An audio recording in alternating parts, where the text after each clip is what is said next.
Smash that like button, subscribe to Lakers News Fan Report, and turn on notifications so you never miss an update on this blockbuster saga. Welcome back, Lakers News Fan Report family. Today, we're diving headfirst into the rumor mill that could reshape the entire landscape of the Western Conference. Imagine this: a warrior of the defensive trenches, a former Defensive Player of the Year, suddenly slipping into purple and gold. That's right, I'm talking about Marcus Smart, the hard-nosed floor general the Wizards may be ready to part with, and the Lakers are reportedly lining up to pounce before the Warriors can even blink. Let's set the scene. It's late March, and the dust is settling on yet another wild playoff race. The Lakers, fresh off a first-round exit despite a historic 60-win regular season, know precisely where they fell short. Depth. After trading Anthony Davis for Luka Doncic, Los Angeles soared to an impressive record but lacked the gritty role players needed to close out tight playoff series. Enter Marcus Smart, a veteran defensive stalwart who, according to a recent Times of India report, has caught the eye of Rob Pelinka and the Lakers front office as the perfect antidote to their bench woes. Could this mean the Lakers are about to pull off another jaw-dropping heist, snatching a premier locker room leader from under Golden State's nose? The Warriors, never ones to cede ground quietly, are said to be circling Smart too, hoping to bolster their backcourt defense around Steph Curry and Klay Thompson. Is it possible that two of California's most storied franchises are about to engage in an all-out trade war for the same player? Here's what we know. Marcus Smart, at age 31, is wrapping up the final year of a 4-year, $84 million deal he signed with Boston, and he carries an expiring $21.6 million contract, a tantalizing asset for any contender looking to manage cap space. His stint in Washington has been far from a slump. Over 15 games with the Wizards, Smart showcased his trademark defensive intensity, routinely hounding ball handlers, clogging passing lanes, and delivering highlight reel charges that would refine any opponent's game plan. Add to that the revelation that he's knocked down nearly 40% of his three-point tries in a more limited platoon role, and you begin to see why the Lakers see him as a perfect fit. Imagine the Lakers' second unit with Smart spearheading the defense, giving D'Angelo Russell and Austin Reeves valuable rest without sacrificing tenacity on the perimeter. Picture late-game scenarios where the opposing team's best scorer is forced to navigate through Smart's on-ball pressure, allowing LeBron to conserve energy for the final push. Some insiders believe this level of defensive toughness could be the missing puzzle piece that transforms the Lakers from first-round also-rans into true title contenders. But let's not ignore the Warriors. California cousins though they may be, the Bay Area team is hardly taking a back seat. Sources whisper that Golden State is prepared to counter with a proposal centered around young draft assets and veterans on expiring contracts. They know firsthand how valuable a stopper like Smart can be. After all, they've watched him lock down elite wings during his days in Boston. Could Steve Kerr and his front office deploy the same blueprint that landed them championship gold and lure Smart to chase center instead? Fans are wondering if this is the beginning of another epic Lakers-Warriors duel, not on the hardwood, but across the negotiating table. Lakers supporters picture Smart roaming as the defensive point of attack in the second unit, swiftly rotating to contest threes, hitting transition threes of his own, and injecting the energy that the team sorely missed when the bench went cold. Warriors faithful, meanwhile, are touting their winning culture, pointing to their run of 5 championships in 8 years as an unbeatable allure for any veteran chasing rings.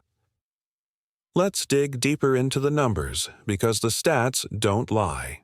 Smart has averaged around 9 points, 3.7 assists, and 1.2 steals per game in his stint with Washington, but those counting stats barely scratch the surface. His real value lies in defensive win shares, where he ranks among the league's elite guards, and in freeing up teammates. His mere presence on the court has been shown to improve opponent field goal percentage by several points. For a Lakers team that struggled to find reliable stopgaps beyond Gabe Vincent in last month's playoffs, Smart's departure from Boston and arrival in LA could represent an immediate upgrade. Of course, the beauty of this rumor is that, at its core, it's still just speculation. No official offer has been filed. The Wizards are intelligent operators who know Smart's worth, and they'll undoubtedly test the market to maximize draft capital before pulling the trigger. The Lakers will have to decide how much they're willing to sacrifice, perhaps offering Vincent, Jared Vanderbilt, and a second-round pick, as one proposal suggests, or potentially even a mid-first-rounder if they truly want to swing for the fences. Is it possible that Pelinka will overpay and risk future flexibility? Only time will tell. Some insiders believe the Lakers are fully committed to leveraging every asset at their disposal in LeBron's twilight years, determined to squeeze one more title out of a roster that is aging at the top. Others caution that mortgaging the future for a rental, remember, Smart is on an expiring deal, could backfire if the postseason campaign fizzles once again. Then there's the storyline we all crave: branding. Can you see the Twitter highlights? Smart move by the Lakers. The trademark defensive plays, the lobster pot steals, the breakaway triples, all punctuating the social feeds as if heralding LA's new identity. Could this mean a shift toward a more balanced, two-way team identity, offsetting the heavy reliance on isolation and superstar heroics? Could this rumor spark a wave of confidence in the locker room that propels the Lakers into an 8-game winning streak to close the regular season? Fans are already drafting their dream rotations, offense first starting five with Russell at point, LeBron and Luka occupying wing spots, AD at the high post, and Rui Hachimura crashing the boards.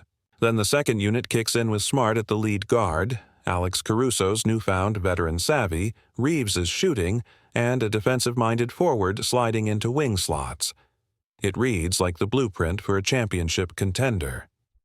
But what happens if the Warriors outmaneuver LA? Imagine Golden State announcing the signing of Smart, crowning their backcourt as unassailable, and leaving the Lakers scrambling to fill that need with less impactful options.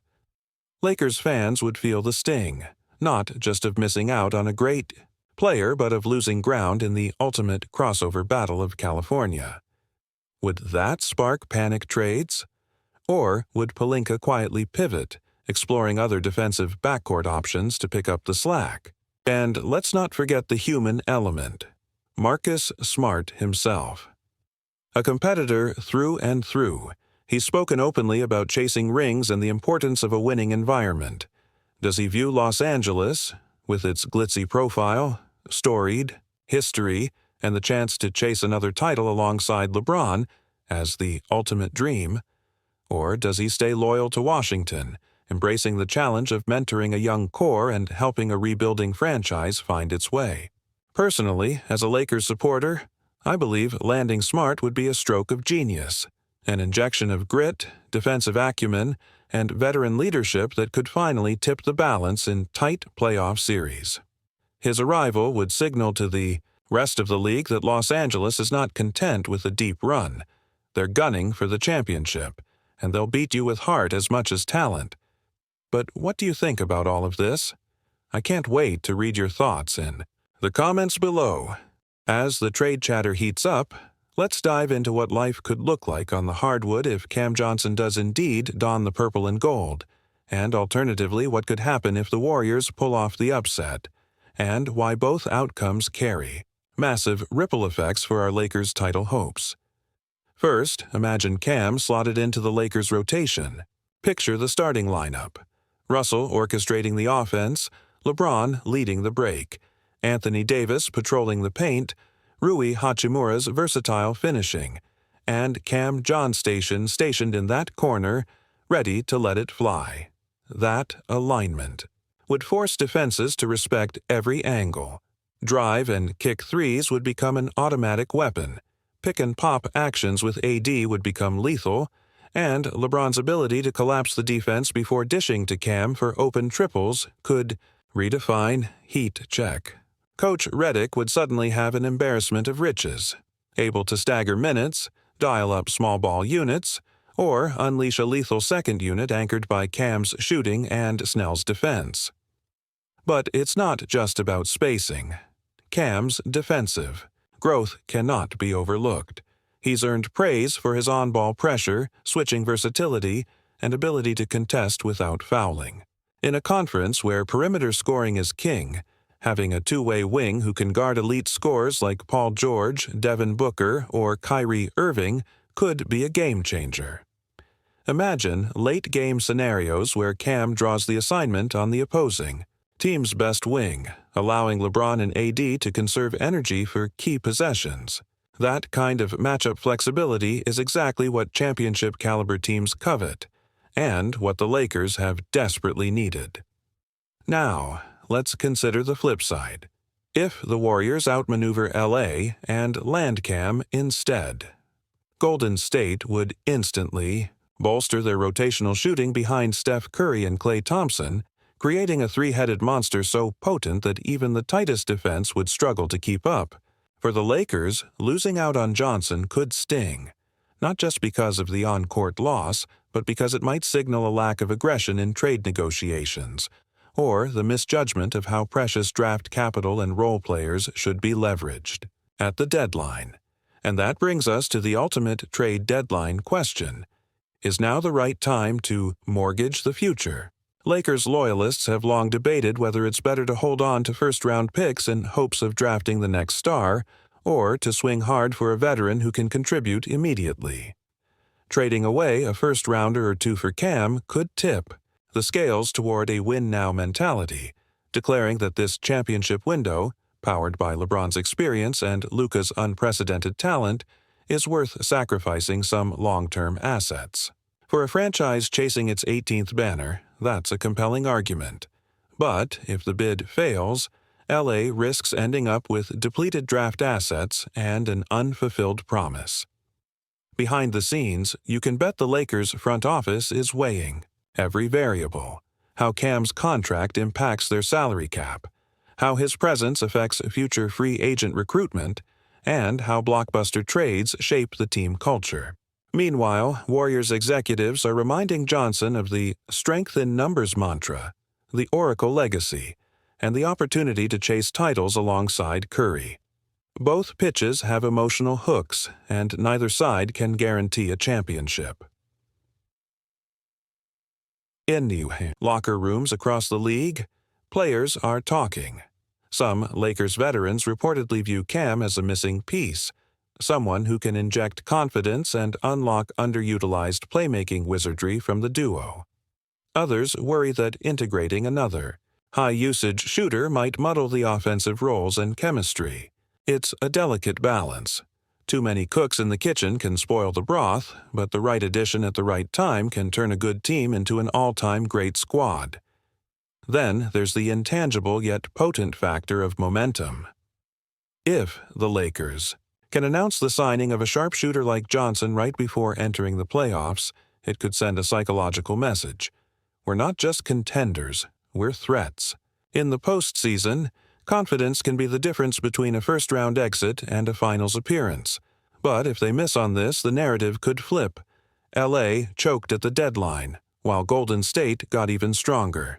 That storyline alone would fuel sports talk shows, social media debates, and add weight to the rivalry that already defines California basketball. As for the timeline, insider whispers suggest a flurry of phone calls happening now, with both sides, aiming to finalize something before the March 1st deadline. If Cam wants clarity on his future, he may push for a resolution soon, keeping both the Lakers and Warriors on tenterhooks. Some believe Phoenix will wait until both offers are on the table, while others think they'll pick the guaranteed package that best aligns with Cam's personal and professional goals. And what about the fans? Lakers faithful are already dreaming of title parades, convinced that Cam's arrival could be the X factor that carries this team past the conference finals and into the NBA Finals. Social feeds are flooded with animated lineup graphics, highlight reel edits, and countdowns to the trade deadline. Conversely, some are sounding cautious notes, reminding everyone that dreams can turn into nightmares if the price paid is too high. They argue that draft assets are the lifeblood of sustainable success, and that giving them up for a rental can backfire if LeBron or Luka suffer untimely injuries. Now, let's be honest, this rumor has it all: superstar intrigue, a cross-state rivalry, championship stakes, and fan passion. It's the perfect storm for a blockbuster trade narrative. Whether Cam Johnson ends up walking into Crypto.com Arena wearing number 23 or sliding into the Chase Center tunnel as a Warrior, this saga will be remembered as one of the most compelling storylines of the season. But what do you think? Are you on board with going all in for Cam Johnson, even if it costs significant draft capital? Or would you rather hold on to those picks and stand pat, trusting our current roster to develop chemistry down the stretch? Personally, I'm leaning toward pulling the trigger. I'd sacrifice a mid-first rounder for a proven 3-and-D wing who can complement LeBron and Luka flawlessly. It's a risk, but sometimes the highest rewards demand the boldest moves. I can't wait to read your thoughts in the comments below. If you've enjoyed this breakout speculation, stick around for part 2, where we wrap up the fallout and deliver the final verdict on this California trade duel.